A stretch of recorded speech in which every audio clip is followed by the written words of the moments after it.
సమయంలో చాలా హెల్ప్ చేశారని మీరు 1-2 ఇంటర్వ్యూల్లో అవును. అన్నారు. ఉమ్.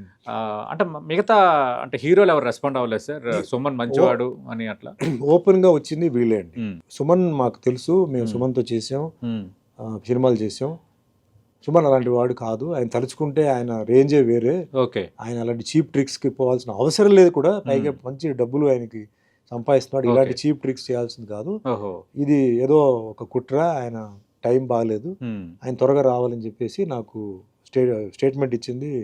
ఆన్ రికార్డ్ ఉంది ఓకే. సుమలత అండ్ ఓహో. సుహాసిని. ఉమ్, మిగతా వాళ్ళు మరి వాళ్ళందరూ అంటే భయపడిపోయి ఉమ్. బిహైండ్ ద స్క్రీన్ చేశారో ఏమో నాకు తెలియదు.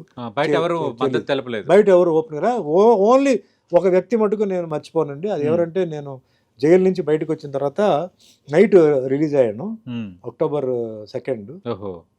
అక్టోబర్ 1. ఉమ్, మరుసటి రోజు నేను మధురైకి వెళ్ళాలి. మార్నింగ్ వచ్చి మోహన్ బాబు గారు ఒక పూలదండ పెట్టుకొని గేట్ దగ్గర నుంచున్నారు. ఉమ్, గేట్ లాక్ చేసి పెట్టాం. ఓహో.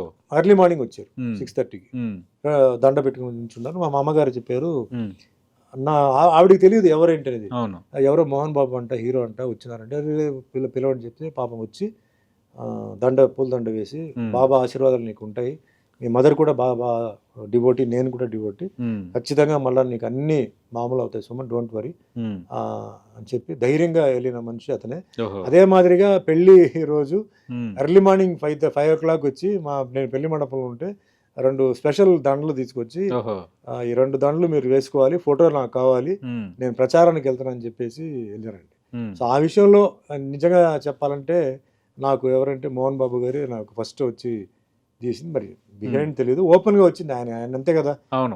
ఆయన ఒకసారి డిసైడ్ అయిపోతే ఇంకా అవును, మరి ఇంకెవరు మాట చేయడం. వినరు.